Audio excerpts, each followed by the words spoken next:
আগামী জাতীয় সংসদ নির্বাচন সবার অংশগ্রহণে সুষ্ঠু ও অবাধ হবে এমনটাই প্রত্যাশা করে ভারত। রাতে হোটেল সোনারগাঁওয়ে দেশটির পররাষ্ট্রমন্ত্রী সুষমা স্বরাজের সাথে বিএনপি চেয়ারপারসন বেগম খালেদা জিয়ার বৈঠক শেষে একথা জানান দলটির মহাসচিব মির্জা ফখরুল ইসলাম আলমগীর। তিনি জানান, বৈঠকে আসন্ন জাতীয় নির্বাচন এবং রোহিঙ্গা ইস্যু নিয়ে আলোচনা হয়েছে। মহাসচিব বলেন, ভারত চায় রোহিঙ্গারা নিরাপদে মিয়ানমারে ফেরত যাক। বেগম খালেদা জিয়া সুষমা স্বরাজকে বলেছেন, রোহিঙ্গা সংকটের সমাধান হতে হবে, এজন্য ভারতকে মিয়ানমারের ওপর চাপ প্রয়োগের আহ্বান জানান তিনি। ৪৫ মিনিটের এই বৈঠকে বেগম খালেদা জিয়ার নেতৃত্বে অংশ নেন বিএনপির ৭ সদস্যের প্রতিনিধি দল।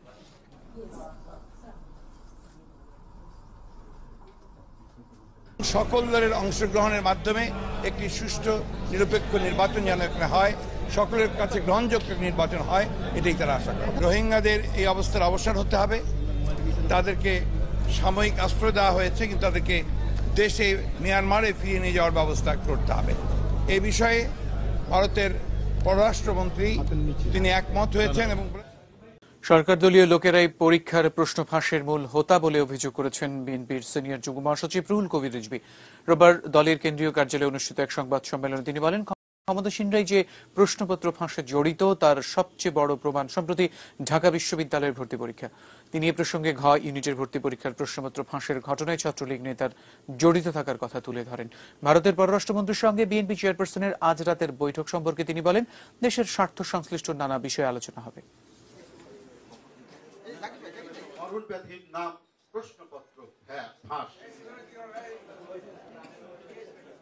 প্রধান নির্বাচন কমিশনার একটি ঐতিহাসিক সত্য বলেছেন, এটাতেই তারা একেবারে ক্ষুব্ধ বিচলিত।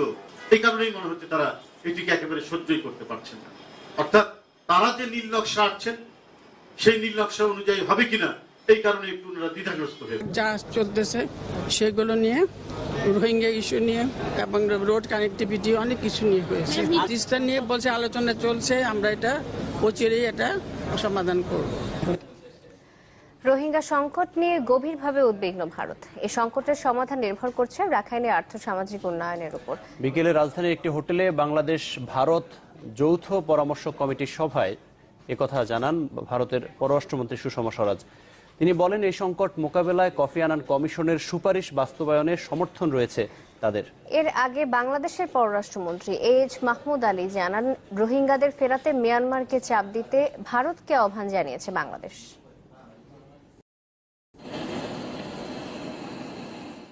2014 সালে বিজেপি ক্ষমতায় আসার পরপরই ঢাকা সফর করেছিলেন ভারতের পররাষ্ট্রমন্ত্রী সুষমা স্বরাজ। 3 বছরের মাথায় আবার এলেন দুদিনের সফরে।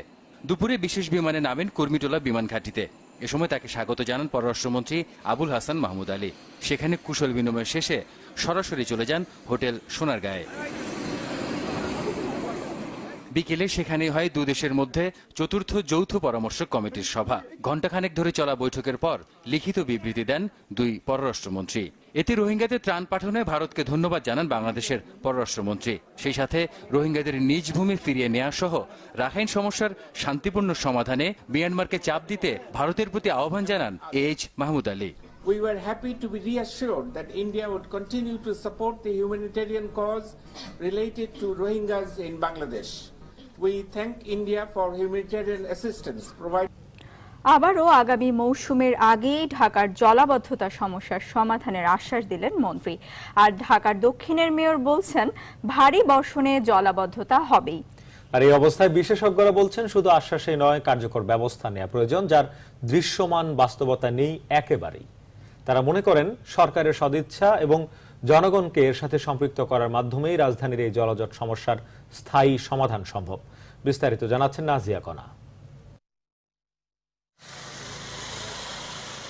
যেখানে সামান্য বৃষ্টিতেই সৃষ্টি হয় জলাবদ্ধতা, সেখানে একটু বেশি বৃষ্টি হলে তো কথাই নেই। 10 মিলিমিটারের বেশি বৃষ্টিপাত হলেই তলিয়ে যায় রাজধানীর অনেক এলাকা। বিশেষজ্ঞরা অবশ্য বলছেন, ঘন্টায় গড়ে 70 থেকে 80 মিলিমিটার বৃষ্টিপাতে কিছু সময়ের জন্য জলাবদ্ধতা সৃষ্টি হতে পারে। কিন্তু গত দুদিনে 48 ঘন্টায় বৃষ্টিপাতের পরিমাণ ছিল 230 মিলিমিটার, যাতে স্বাভাবিক অবস্থায় জলাবদ্ধতা সৃষ্টি হবার কথা নয়।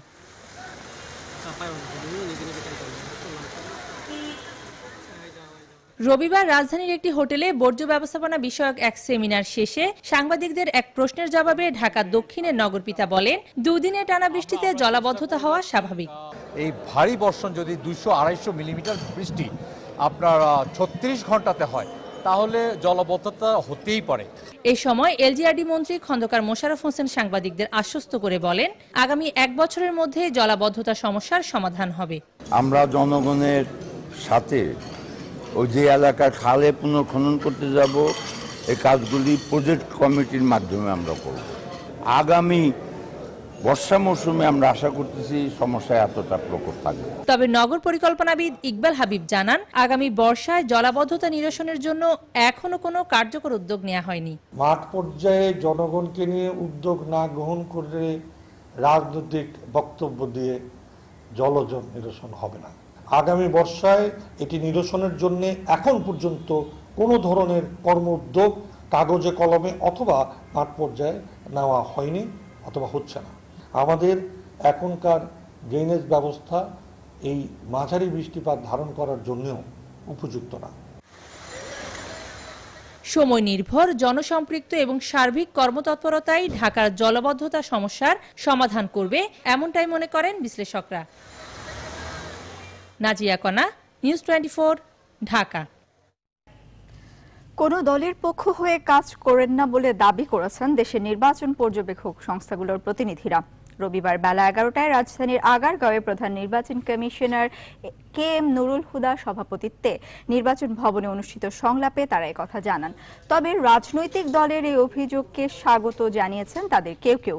তারা বলছেন, এর মধ্য দিয়ে আমাদের আত্মসমালোচনার সুযোগ হলো। এ সময় আগামী নির্বাচনে পর্যবেক্ষকদের প্রশিক্ষণেরও দাবি জানান তারা। এছাড়াও সোমবার বেলা 11টায় নারী নেত্রী ও 24 অক্টোবর নির্বাচন বিশেষজ্ঞের সঙ্গে বৈঠকের মধ্য দিয়ে শেষ হতে যাচ্ছে ইসির ধারাবাহিক সংলাপ।